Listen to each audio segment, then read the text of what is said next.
ኢትዮጵያ በየዓመቱ እስከ $2 ቢሊዮን ለወደብ ኪራይ ብቻ ታወጣለች።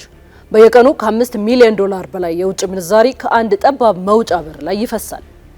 ዛሬ ላይ ግን እኛ ልጆቿ ሀገራችንን በየብስ ታጥራ በጂኦፖለቲካዊ ታንቃ እንድትኖር ያደረጋትን ታሪካዊ ማነቆ ለመስበር ፊት ለፊት ቆመናል።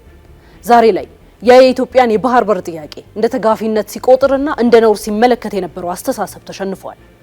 ኢትዮጵያ በመደመር እሳቤና በሀገር በቀል ኢኮኖሚ ማሻሻያ መዋቅር አዲስ የእድገት ሞዴል በመትከል የዘመናት የባህር በር ጥያቄዋን ወደ ተጨባጭ ስልታዊ ስኬት እየቀየረችው ነው።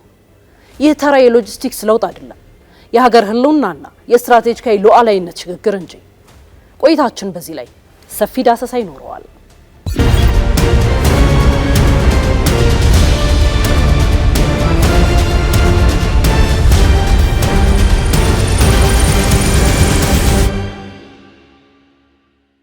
መልካም አጋጣሚዎችን ከመጠበቅ ይልቅ አጋጣሚዎችን ለራስ በሚመች መልኩ በመቅረጽ በተናጠል ከማሰብ ይልቅ በጋራ ተጠቃሚነት ማደግን መርህ ባደረገው የመደመር እሳቤ በመመራት በሀገራችን ለዘመናት አቧራ ለብሶ የኖረውን የባህር በር ዶሴ በይፋ እንዲገለጥና እንዲመረመር ተደርጓል። ኢትዮጵያ የባህር በር ጥያቄዋን ከስጋት ፈጣሪነት አውጥታ ወደ ቀጠናዊ የጋራ ብልጽግናና የደህንነት ዋስትና የለወጠችበት አዲስ ምዕራፍ ላይ ትገኛለች። ይህ የ130 ሚሊዮን ህዝብ የትንፋሽ መስመር የመክፈት ሀገራዊ ንቅናቄ ኢትዮጵያን ከውጭ ጥገኝነት ወደ ሙሉ ስትራቴጂካዊ ነጻነት እያሸጋገራት መሆኑን በተግባር እያየን ነው። ታሪክ ይመሰክራል። ከአክሱም በዓለም ታላቅ ስልጣኔ ሊሆን የቻለው በአዶሊስ ወደብ በኩል የነበረው የንግድ እንቅስቃሴ ነበር። ነገር ግን አሜሪካዊው የህግ አማካሪ ጆን ስፔንሰር ኢትዮጵያ አት ዘ ቤይ በተሰኘው መጽሐፋቸው እንደገለጹት ቅኝ ገዢዎችና የቀጠናው ተፎካካሪዎች ኢትዮጵያን ለማዳከምና ለመቆጣጠር የተጠቀሙበት ዋነኛ ስልት ከቀይ ባህር ማራቅ ነበር። አንጋፋው ዲፕሎማት አምባሳደር ዘውዴ ረታ የኤርትራ ጉዳይ በተሰኘው ስራቸው እንዳሳዩትም በ1940ዎቹ ኢትዮጵያ በተባበሩት መንግስታት መድረክ ያቀረበችው ዋነኛ መከራከሪያ ኢትዮጵያ ያለ ባህር በር መኖር አትችልም፣ ምጽዋና አሰብ የህልውና መስመሮቿ ናቸው የሚል ነበር። ፕሮፌሰር ሃጋይ አርሌክስ እንደሚሉት ደግሞ በቀይ ባህር ላይ የሚደረግ ማናቸውም የኃይል ሚዛን ለውጥ በኢትዮጵያ ሰላም ላይ ቀጥተኛ ተጽዕኖ አለው። ከ130 ሚሊዮን በላይ ህዝብ ያላትና በፍጥነት እያደገች ያለችን ሀገር ባህር በር አልባ አድርጎ ማስቀረት ታሪካዊና ጂኦግራፊያዊ ተቃርኖ ወይም ፓራዶክስ ነው። የባህር በር እጦት ኢትዮጵያ ላይ ያሳደረው ተጽዕኖ በቀላል መንገድ ለመረዳት ጥቂት አሃዛዊ መረጃዎች ከፍተኛ ዋጋ አላቸው።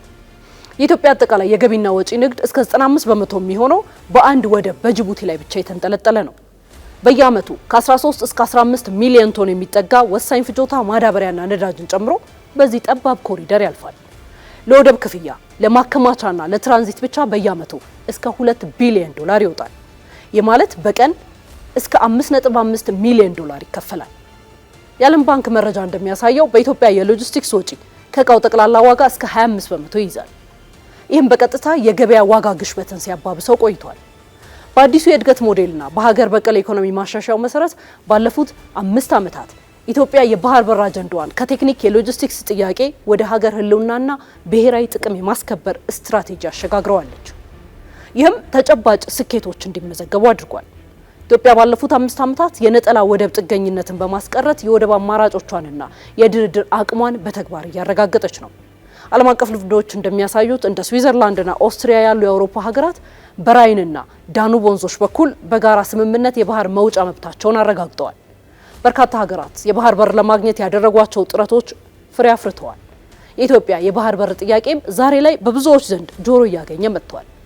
ኢትዮጵያ ከቀይ ባህር እስከ ህንድ ውቅያኖስ የተዘረጋ ታሪካዊ ባለቤትነት መብት የነበራትና አሳማኝ ባልሆኑ ምክንያቶች ቀስ በቀስ ሁሉንም ሙሉ በሙሉ ያጣች መሆኗ በመልካም ምድር አቀማመጧ ለቀይ ባህርና ህንድ ውቅያኖስ ቅርብ ሆኖ ሳለ በየብስ መታጠሯ ከ130 ሚሊዮን በላይ ህዝብ ይዛ በፈጣን የኢኮኖሚ እድገት ላይ መገኘቷ የሚያሳየው የፍትህ ጥያቄ ለቀጠናውም ሆነ ለዓለም የንግድ መስመሮች ደህንነት መረጋገጥ ልትጫወት የምትችለው አስተዋጽኦና ሌሎችንም መሰል ምክንያቶች የሀገራችንን የባህር በር ጥያቄ ትክክለኝነት የሚያረጋግጡ ማህተሞች ናቸው።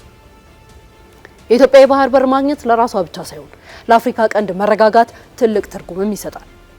የኢትዮጵያ ሰፊ ገበያ ለጎረቤት ሀገራት ዘላቂነት ያለው የንግድ መነቃቃት መፍጠርንም ይችላል። ኢትዮጵያ በቀይ ባህርና በኤደን ባህረ ሰላጤ አካባቢ የባህር ኃይል ካላት የባህር ላይ ውንብድናን፣ ህገወጥ የጦር መሳሪያ ዝውውርንና ሽብርተኝነትን ለመግታት ዋነኛ መፍትሄም ትሆናለች። ክቡራትና ክቡራን የኛ የኢትዮጵያውያን የባህር በር ጥያቄ የጥል የትንኮሳ አጀንዳ አይደለም። የፍትህ፣ የህልውና፣ የኢኮኖሚ ሉዓላዊነትና የቀጠናዊ ሰላም ዋስትና እንጂ። ኢትዮጵያ በመደመር እሳቤ መሪነት በሀገር በቀል የኢኮኖሚ ማሻሻያ ድጋፍ ለዘመናት የታነቀውን የትራንዚትና የሎጂስቲክስ እግር ብረት ሰብራ ለመውጣት ተነስታለች። የባህር በር ጥያቄያችንም ያልተጨበጠ ምኞት ሳይሆን የነገው ዘላቂ እድገታችንና የጂኦፖለቲካዊ ሽግግራችን ማረጋገጫ እየሆነ ነው። ኢትዮጵያ ታላቅነቷንና ታሪካዊ ቦታዋን በመመለስ ላይ ትገኛለች። ወደፊት የመራመጃ መንገዷም የታመነ ነው።